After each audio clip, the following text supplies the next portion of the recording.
And we're live. Hello, everybody. Hello, Can't all. just me and Aaron today. So, It's a real problem because normally Ryland is running the show, and now it's Zach, and we might have some problems. Oh yes, Jennifer. Jennifer's here, thankfully, Good. because we had nothing to talk about. Just we have plenty to talk about today. There's been tons of news. If your questions as well. I don't know why I'm running the show. Aaron, take it away. Yeah, sure. I can start with an update. I was going to talk about the movement to make immigration courts independent, and what that would do and what that wouldn't do. So, by way of background, the immigration court system is housed within the Department of Justice. So it's not a court system like we traditionally think that's its separate branch of government. It's actually within the executive. And the Department of Justice is headed by the Attorney General, who is otherwise known as the nation's top law enforcement official. So the Attorney General is setting priorities, setting policies for law enforcement, and at the same time overseeing immigration courts, including immigration judges, the Board of Immigration Appeals. And what many people have been pointing out for many decades is that this is a little bit problematic. Because you're supposed to have neutral adjudicators over court cases where there's a dispute between two parties, and then the adjudicator says, how they're going to rule in accordance with the law. But here we have an adjudicator who answers to the top law enforcement officer of the United States. So there's long been a movement to try to make the immigration court system actually independent. And the most current iteration of this is a bill by Representative Lofgren out of California. And I think that it has some support so far. They had a hearing a few weeks ago about the immigration court system, and there were some good points raised. So I guess what I would say about this and this problem and the efforts is that yes, it is a problem for the immigration courts to be housed within the Department of Justice. However, I don't think it's the end all to say independent immigration courts are a real fix. You could have independent judges enforcing laws that make no sense and that inflict cruelty on people, and it's still going to be a pretty bad system. And so I just have some kind of lukewarm feelings about the efforts to make the courts independent, because in some ways it misses the actual reforms that need to happen, even though in some ways it is also necessary. So not a real clear statement from me about about my feelings about it, but that's kind of the issue, and that's what's going on. I don't have a sense of the prospects for any kind of success with this effort yet. Given the inability of Congress to pass much of anything, I have my skepticism about whether anything's going to happen from it, but it's something to watch, and these things are ongoing. So that's what I have. Zach or Jennifer, do you have an update for us? Right. Well, as you guys can see, there's no banners because I am the host today. Jennifer, you want to go ahead? Sure. So I was just going to give, it's not really like a great update, but just kind of an update on humanitarian parole application statuses. So the latest report that has come out from media sources this week on humanitarian parole applications for persons from Afghanistan is that the USCIS has currently received more than 40,000 requests for humanitarian parole. And so far, only 160 cases, according to the data that's been released to the media, have been conditionally approved. And then of that 40,000 plus, another 930 cases have been denied. I know our office just received a denial for one of our cases. And so everything's kind of still in limbo. I know I personally haven't had any cases that have gotten approvals, one or denials, decisions one way or the other, but that's kind of where it is. I know I've gotten, emails of people asking if they can apply for parole, and that's kind of where the whole situation is. So Not a great update, but that's what we have right now. Not good at all. I'm sorry. I did when I was looking for things to talk about, I did find some really interesting news about possible robot dogs at the border. I saw that. That's new to me. I guess they're doing like research and development on using robot dogs at the border. They said they're not going to engage with people, but I guess maybe they'll be for surveillance. I'm not really sure. But DHS is saying, there's no concrete plans. I think it's just an R&D right now. But I was like, that's a little more interesting. I'd kind of like to opt out of the future at this point. Yeah. It's good news either. Back on the Afghan parole cases, I know that from what we've seen from around the country, a lot of the denials seem to be pretty boilerplate. There are attorneys, including in our office, between us and attorneys across the country, who are kicking around the ideas for litigation on this issue, because it's offensive on a number of levels. First and most importantly, we're leaving a lot of people who we have a moral obligation to in harm's way. Second, we announced with great fanfare that we were going to be doing a lot to help these people, and USCIS opened up or did some publicizing about the parole process, then proceeded to accept all these fees, and then may have changed their adjudication criteria after they accepted the fees, or made it more specific, and it's really problematic. And then they're not giving specific reasons about why somebody's evidence fell short of their criteria. So there are a number of ideas for litigation and potential mass litigation, and we are certainly keeping an eye on it and may get involved with it. But it's like Jennifer said, it's not good news so far on these applications. I think I read that it was something like, I don't know, $25 million that they've made off of this, and they're not adjudicating them first off. They're barely touching this pile, and then those that they do adjudicate, it's just kind of this boilerplate denial that they send out. So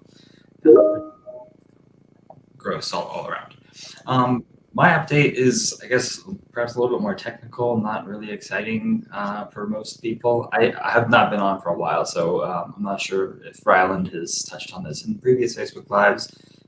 But just in general, the Biden administration in the last few weeks really, has been pushing these initiatives to try to expand access to immigration benefits for folks who have very STEM degrees. So that's science, technology, engineering, mathematics. They're trying to get, the ability to get national interest waivers is a little bit easier for these folks. The ability to get O1 extraordinary ability visas has been in some ways, lessened or made easier just by some of the criteria being clarified for us. But what I wanted to talk about was this concept called optional practical training that happens when you're a student. So a student visa is good for the time that you're studying at school, and then after school, you're able to get this program, this work authorization called OPT, optional practical training, for 1 year.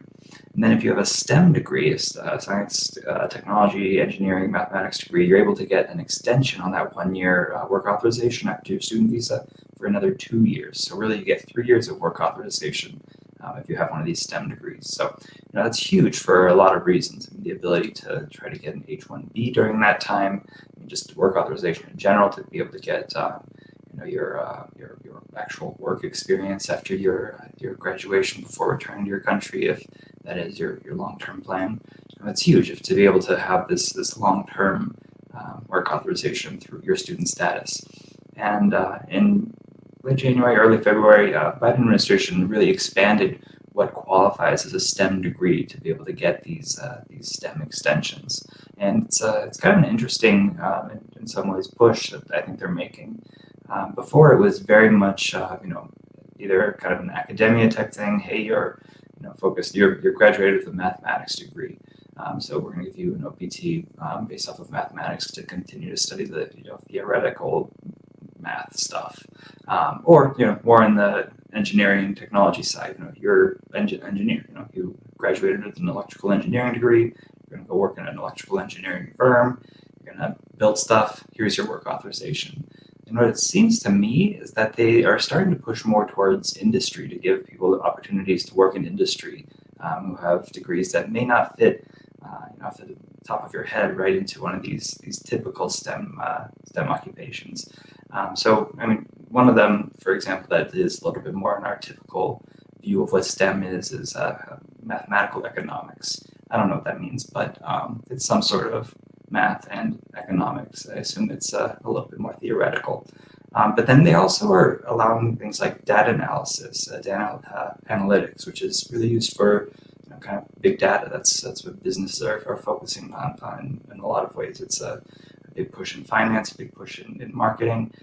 So your ability to work in business analytics, data analytics for 3 years after school has been expanded significantly. And then even beyond that, we're getting into things like industrial psychology, occupational industrial psychology. So that's one that it's a soft science for sure. It's not one that we would typically throw into the STEM pool, but it's one that would allow somebody to go into industry in a much easier way and get a lot more work experience. And some field that would require, I guess, a little bit more understanding about how people operate in a particular business, in a particular industry. So yeah, overall, good news for students and good news for folks in the various STEM fields.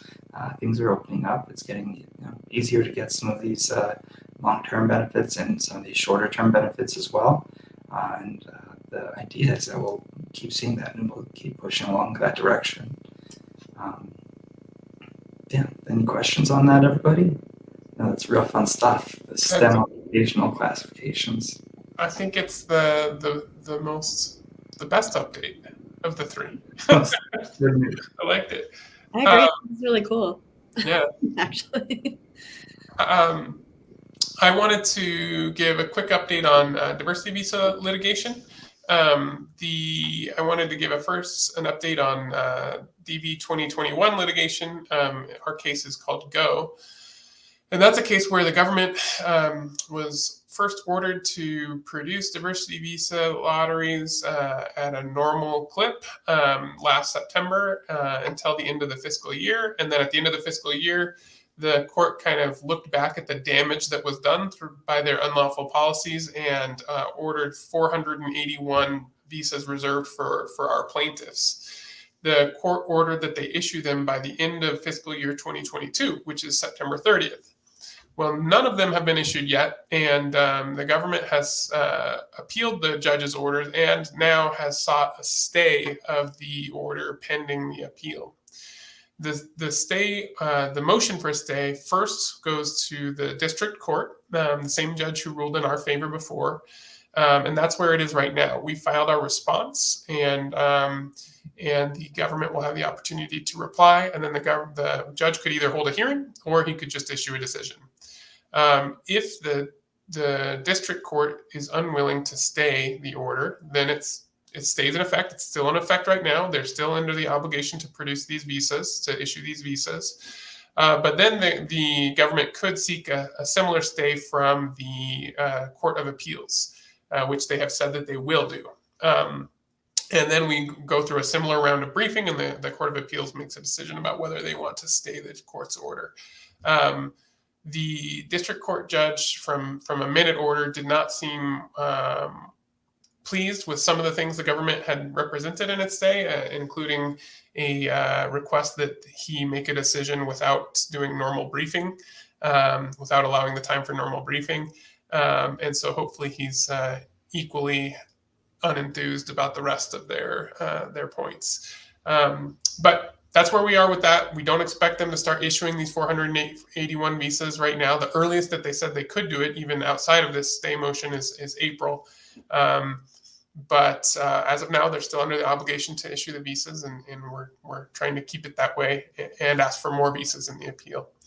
DV 2022, we have a lawsuit that we're working on right now. We had hoped to file it last week. It's not quite there, but we do still hope to file it this week by the end of tomorrow.